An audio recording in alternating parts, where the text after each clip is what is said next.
Welcome back to another episode of Lost in the Farmer's Market Garden Shorts. Today we have a double header of mint. This tall specimen you see before you, in the center of the frame, has a bunch of common names. Thai mint, corn mint, field mint, and wild mint. Now, I'm going to stick a proviso on there. Common names can be misleading. A lot of plants in the mint family or thereafter are called wild mint or wild adjective mint. And that leads to confusion because you can have a bunch of plants, a singular plant, with a bunch of common names. And you can have a bunch of individual different plants with the same common name. So that's why we use botanical Latin, and I'm going to go into that. The botanical Latin name for this plant is Mentha arvensis, and then in quotation marks, Thai. Thai. Just to make sure you didn't think it was one of the many other spellings. Now, Mentha arvensis is an interesting member of the mint family. As you can see, it's got some distinctive coloration. We're going to zoom in on those stems for a minute. See that sort of purple old growth stem? It goes almost all the way up. And as you can see, this nice little specimen here is about 10 inches tall. The taste is actually quite exceptional, and so is the scent. It's not peppermint and it's not spearmint. It's something entirely different. Each true mint has a different flavor, but we're going to get into that in a moment. Now, it prefers a soil pH roughly between 6 and 7. It is a deciduous perennial, but most mints are. They'll die back to the ground and come back from their creeping rhizomatous rootstock every year. Actually, correction, stoloniferous. The difference between a rhizome and a stolon usually is that stolons are modified stems that travel on the ground or along the ground or slightly under the ground, which is what mint does. Rhizomes are actually tuberous roots that will do this, but they're largely under the ground or partially buried. Mint is notorious for its stoloniferous growth. That's why in many places they call it invasive, because you'll have a patch of mint and then new patch of mint 10 feet away or some weird stuff like that.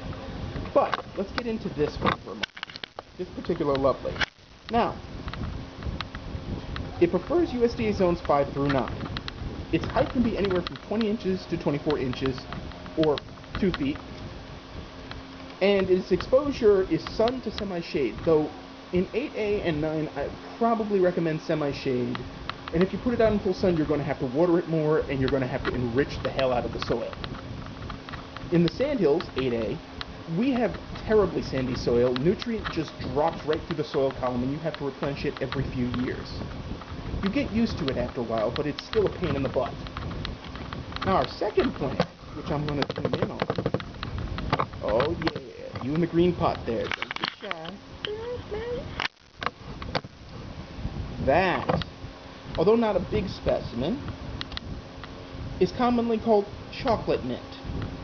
I prefer to call it the holy grail of mints. It's the one mint that I think everybody should have. Now, Thai mint's really great, but you have to like the flavor. Chocolate mint is peppermint with a deeply chocolate inflection. It also makes for one heck of a vodka when you steep leaves in it. It turns the vodka black, believe it or not. Now, its scientific name is Mentha x piperita F citrata, quote-unquote, chocolate mint. Now, what's going on there is Mentha x piperita means that it's a cross between something and peppermint. Peppermint is Mentha piperita. F citrata, that means that somehow citrus mint is involved. Citrus mint is Mentha citrata. So, three-way in the mint farm? Oh yeah, turn on that berry way. I don't judge. Its pH range preference in soil is about the same. It's the same USDA zones of 5 to 9. Its height is roughly 1 foot to 2 feet, or 12 inches to 24 inches. Now here's what's interesting about mint. The genus name is from Greek myth. Mentha or Mentha. Now that person was a water nymph who was transformed into a mint plant by Persephone due to an affair with her husband Hades. Greek myths are full of all of that kind of stuff. People being turned into other stuff. I mean, the sad tale of Narcissus comes to mind. But that's irrelevant to our our mint plant here, because, and I'm going to zoom out again. Why do you want these plants in your yard? Well, more seasoning herbs is always a good thing. Chocolate mint, as I said, is the holy grail of mint, and it's incredibly versatile, but very much underappreciated in culinary works. Chocolate mint, again, like I said, is something that I've had in multiple gardens over the years, and if it dies out, I just replace it. I don't even think twice about it. Now, Thai mint is kind of new, but I've had it at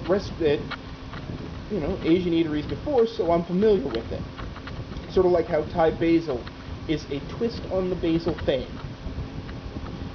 That said, you should have these plants in your garden, and there's a bunch of places where you can get them. I believe that covers our topic for today. As always, subscribe, leave a comment, hit that like button, hit up the blog. I hope you all liked the Big Brothers in Arms episode. There will be a transcript of it posted to the blog this week. So, as always, folks, keep them growing, and thank you for watching.